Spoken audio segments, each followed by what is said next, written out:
Hi, Fire Signs, Aries, Leo, Sagittarius. Maaari nyo pong bisitahin ang ating channel. Oo, kasi naka-upload na po yung monthly reading natin for September 2023. Scroll down nyo lang po. Naka-separate po yung Aries, Leo, Sagittarius. Opo, naka-by sign po siya. So, maaari nyo pong i-check doon. Maraming salamat po. Spirit guys, ano po ang ganap today para kay Fire Signs, Aries, Leo, Sagittarius, mga single po? Wow. Sa mga singles dyan, may nagsisidos sa inyo. Maari ding ikaw ito. Kasi gustong gusto ka niya, gustong gusto mo siya, or gusto nyo ang isa't isa. So, you are getting to know each other. Nagbo-blooming ang romance nyo. So, you are flirting, you want to date with him, you want to date with her.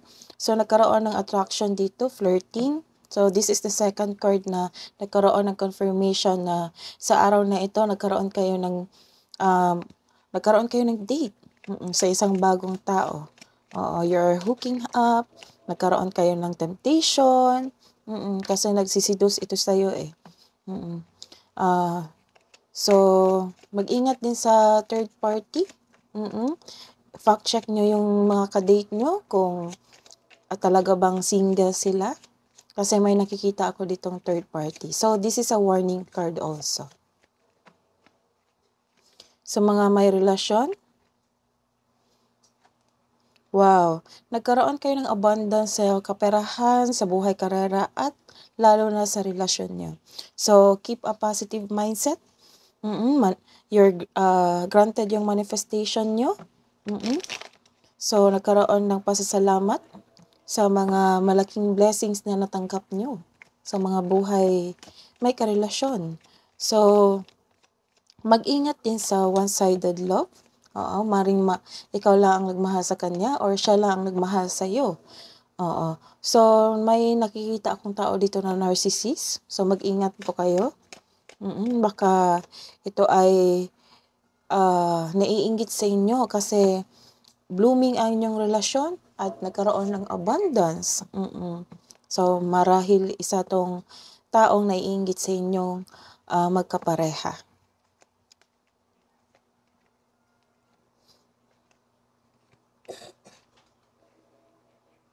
Reverse card, nagkaroon po kayo ng stagnation. Marahil nag-iisip kayo kung tatanggapin mo itong taong ito. So, some of you din, nag-iisip kung, some of you din, nilalaban mo ang pagbabago. Kasi bagong cycle to sa buhay mo, bagong tao. So, natatakot ka sa changes. Siguro nagkaroon ka ng takot kasi hindi maganda yung past love nyo. Opo. So, yung experience nyo sa past. Kasi may nakikita ko dito na hindi gusto mag-move on kasi you are clinging to your past. Some of you gustong bumalik sa nakaraan.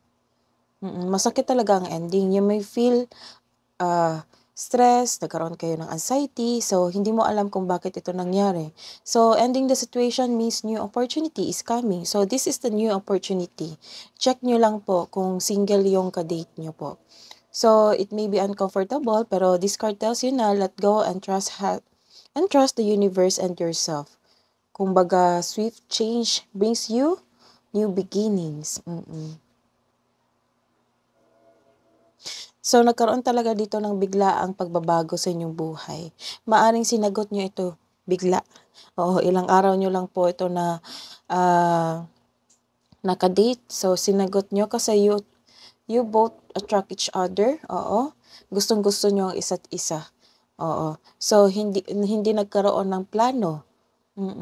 So, nagkaroon ng sudden change. Tinanggap mo itong yung past nyo at nagkaroon ng sudden change. Tinanggap mo itong bagong tao sa buhay mo. May biglaang pagbabago na parating. Ito yon. Maaring din sa relasyon, sa pinansyal. A sudden change na hindi ka takot mag-let go sa past mo. So, you are moving forward. So, ang darating na pagbabago ay makasuporta sa iyong growth and expansion sa sarili nyo. It might be sa career and money nyo po. So, this card tells you na always expect the unexpected.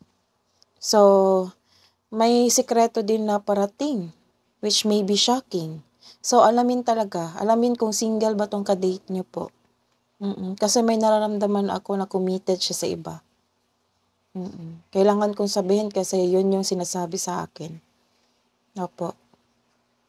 So, this is a warning card. At the end of the day, kayo po ang mag-decide niyan po. So, nagkaroon kayo ng self-doubt. Self-doubt or nagkaroon kayo ng confusion. Nagkaroon kayo ng hesitation. Dahil sa taong ito siguro. Kasi lumabas siya. Nagkaroon kayo ng hesitation. So, maaring kilala mo siya. Pero malakas ang loob nyo. Nagkaroon lang talaga ng hesitation. Siguro nag-iisip ka pa.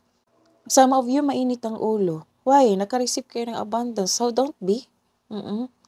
Maaring hindi kayo ito. Maaring kapareha mo, mainit ang ulo. Hindi mapakali. Dahil ba ito sa bagong tao sa buhay nyo? Yung narcissist? So, makaranas kayo ng delay kung may plano kayo mag-travel. So, may inaantay kayo ng mensahe, nagkaroon lang ng delay. Delays and misunderstanding. Delays and misunderstanding are part of our life. Hindi ito ang sign na mag-give up ka. Or ilan sa atin may makilala kang playboy. So, mag-ingat po. Playgirl, playboy. Mag-ingat. This might be her. This person. So, mag-ingat sa taon yan. Kasi, may nakikita akong one night stand dito. Kaya, dobleng ingat at proteksyon. Kasi, in relationship kayo. Kailangan kong sabihin para magsilbing gabay ito sa inyo. Kailangan yung pag-isipan. Kayo na po ang magdesisyon niyan. So, this is a reverse card also. Nagkaroon ng difficulties sa pagdesisyon. Bakit kaya? Nagkaroon kayo ng conscious kasi alam mo na kung sino itong taong ito. Kaya nagkaroon ng consciousness. Nagkaroon ng clarity. Kasi mataas yung intuition mo. Kaya lang nagkaroon ka ng hesitation. Hindi ka siguro makapaniwala na itong taong ito may balak na sirain yung relasyon nyo. Naiinggit yan. So, let's see the hidden truth. Ano ang iniisip mo? Iniisip towards your person? My life is not as together as it seems. Sa mga may relasyon, I can stop thinking about you. So, sa mga single po, love advice, fire signs, Aries, Leo, Sagittarius, ngayong September 16. Nourish your body with high-vibing energy. So, the advice is mag-healthy living ka po. Alagaan ang sarili. Sa mga relasyon, advice niyo po, spirit guides, dream. Share your dreams together and encourage each other to make them reality. So, what's the love advice po para sa mga single at in relationship? Acceptance is the key to inner peace. At times, we must accept things as they are. There is no point trying to change that which is beyond our control. Hindi mo raw yun kailangan yung i-accept yung mga pangyayari sa past nyo. Kailangan mong mag-let go para sa sarili mo. Kasi walang point na i-change nyo yung nangyari na. Kasi nangyari na. Hindi natin kontrolado yon. So, sa mga may relasyon, emotions are a natural and necessary part of our life, but they can also distort your perception and cloud your vision. So yung mga pangyayari, sa nagkaroon kayo ng third party, isang tao na pilit pumasok sa inyo sa inyong relasyon, naiinggit sa inyo. So, huwag niyong hayaan ng sarili niyo na magkaroon ng stagnation sa araw niyo na yung labis na paglalabis na na mag-isip. So, don't be. Just let go, mag-isip ng mabuti, then balance. Oo. In order to see things clearly, you must let go of resentment. That is your reading today, fire signs. Please like, subscribe, and click bell button for notification para po updated kayo sa daily tarot reading natin. Maraming salamat po.